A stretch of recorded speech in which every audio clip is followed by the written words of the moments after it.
It's definitely going to be a fantastic day. There's a lot to talk about on the show this morning. You know how we do it. At some point, Nelson is going to take us through the newspaper review. We are going to have the conversations right here on this table. And then we'll go to FCT. We have conversations as well. We're going to be talking about China and US. We'll talk about China's support for Nigeria. That's going to be our interview as well. And then the beautiful Olamide will take us through everything that is happening in the world of social media and beyond. So please grab your cup of coffee on this beautiful Thursday morning and let's have a fantastic show. We'll start with the story where the Senate has taken a decisive step to strengthen protection for students in Nigeria's tertiary institutions as lawmakers concord with the House of Representatives to pass the Sexual Harassment Prohibition Bill. TVC senior reporter Chidesu Adeoye has more on this. Sexual harassment has remained a troubling issue across Nigeria's tertiary institutions, a violation of dignity, trust, and the academic space meant for learning and growth. With the Senate's concurrence on the Sexual Harassment Prohibition Bill, lawmakers say the country has taken a major step towards tackling the problem head-on. The sanctity of student-educator fiduciary relationship of authority, dependence, trust, and respect for human dignity in tertiary education institutions. The bill promotes ethical conduct in higher institutions and protects the integrity of students-educator relationship, described as one built on authority, dependency, and trust. It provides clear safeguards for students and establishes an independent redress mechanism to ensure transparent handling of complaints. I think it's very important to protect our young and not only young people, even elderly women have been sexually harassed. And men. Under the new law, educators found guilty of sexual harassment will face severe penalties, a minimum of 5 years imprisonment, rising to 14 years for serious offenses without the option of fine. Lesser offenses will attract between 2 and 5 years imprisonment, also without monetary penalties. The bill further places responsibility on institutional heads who fail to act on reported cases, administrators who neglect to forward complaints to the Independent Sexual Harassment Prohibition Committee within 14 working days, risks 2 years imprisonment, a 5 million naira fine, or both. If signed into law, the Sexual Harassment Prohibition Bill will redefine accountability in Nigeria's tertiary institutions, empowering students to speak up and ensuring that justice is not just promised but delivered.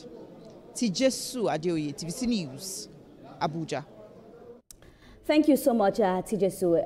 Etoma, I think that this is a fantastic one. And, you know, when I first heard about this bill and I was reading the story, what came to my mind was Kiki Modri. I don't know if you remember that. When, you know, she did an investigative journalism where she went, she acted like a 17-year-old, and then there's something that the lecturers called the cold room. I'm sure all of us will remember, you know, this conversation. That's Unilag, when I say right? the cold room, you remember. I don't want to say Unilag, but like it just made me remember that a lot of these things are happening. And she was one person that I gave her flowers. She went and she proved that these things are happening, and it now gave a lot of young people the reason to speak up. So we see it happening. I'm happy now that there's a bill passing for this. We're hearing 2 to 5 years. But do you think it's something that will stand the test of time? And do you think we have delayed a long time? Because, Etoma, when we speak about sex for grades, it happens day in, day out. As we speak on this table, it's still happening, which is not supposed to be.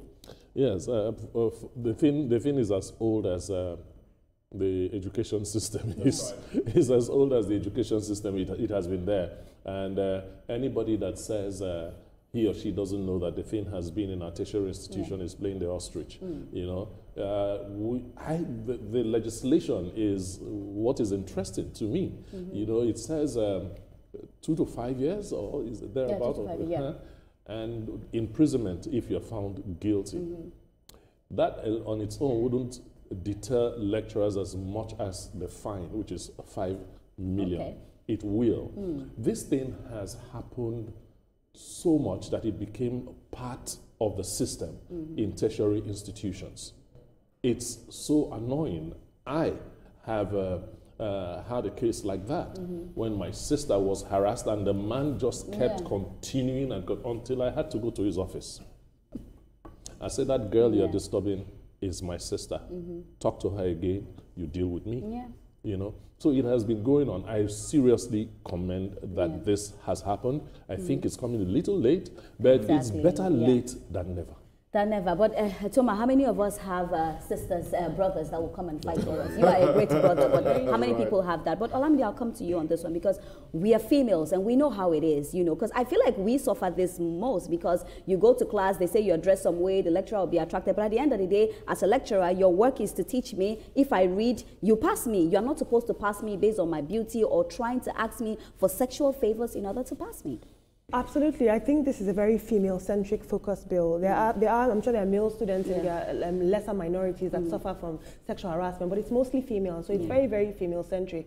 I think this really shifts the onus from the responsibility being on the student to manage her affairs with her lecturers and to make sure she's covered up and to make sure she's well-behaved and not incite any sort of arousal. And it shifts the onus to the professors, who are men that are men or women, in positions of power. It shifts the onus to the person that actually holds the responsibility of sexual harassment. I think when we look at the concept of sexual harassment, what is interesting about the lecturer-student dynamic is the fact that it's not necessarily about sex. It's about power. It's about asserting dominance on somebody who you perceive is lesser than you, who you have the power to shape their life and the outcomes of their life. That is why this is so dangerous.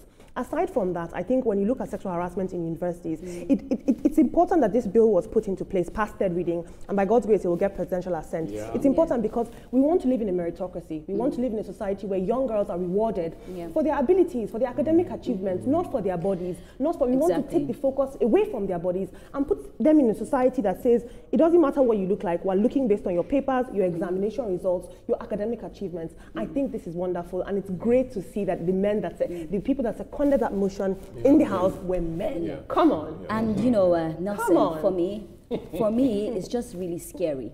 And I worry for our young ones that are at university. You know, oftentimes we even see a lot of young people, 18, 19, some 17, you're already in university. And then again, some people also have this notion that even if I don't read, you know, some people have the notion that if they don't read, they can do whatever, you know, and pass. So I feel like it's even a two-way thing. I feel like our narrative has to change as well. You know, sex for grade is not even something that we should be discussing. You know, when you go to school, academics is what you went for. Of course. One of the things that attracts me to ladies is intelligence. And so to have to use that as a tool to get her in bed, I think it tells of a degraded mindset and a low esteem of the man who would use that as a tool to get her that way. And so this bill is very, commended. However, like Thomas said earlier, it's a little too late because this matter has been there since universities started springing up in the country. It probably should have been there long before now. Now that it has gotten to the third reading, we hope it would be assented to by the president so it becomes a sacrosanct law in this country. More so like the bill also about defilement of children. Thank you. I'm trying to get the English word for that. You know, that has not yet been assented to, so that both bills are like prison doors, waiting for anybody who gets into the net. You will not. Love it. Look, if you want to get a lady to do anything with you, man, there are several other better ways. Don't use position of authority and power and privilege to get anybody to do that. That's so demeaning of your person. It's not even about the person you're trying to get. It's you. It means you can't get a girl normally. When you talk about it, is how shameful it is. Extremely shameful. I feel like, the people that do this, you must be very shameful that, you want to ask somebody for favors like that. And imagine that the girl is very intelligent. I'll give you a short story of someone that is even really, really intelligent, but then your lecturers are telling you that they know you'll pass the exam, but they're telling you that you'll pass and I'll fail you if you don't do that. There have been so many conversations like that. Remember the song, I think it's Idris Abdul Karim. I used to listen to that in Ghana. Is it the Mr. Lecturer? There's one song like that. And then we thought that song was a joke, but it was realities that were happening. And so the long-term effect... we just pray that when it is assented into law, that this one will be enforced. Exactly. We need, because we can have laws. As far as we are not enforcing them, it's useless. But Tom, I don't know if it's just me. I think the 2 to 5 years is even a little. It's little because the long-term effect of this is that you don't get to have females who can stand on their own capacity and strength,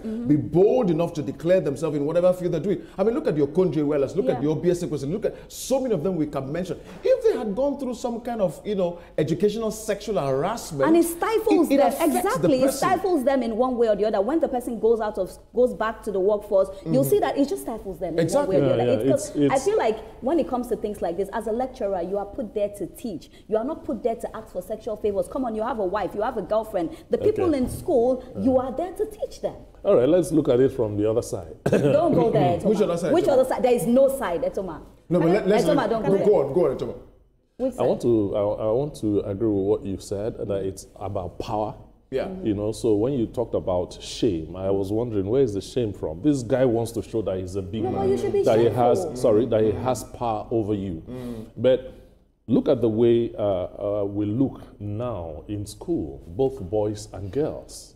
It's crazy.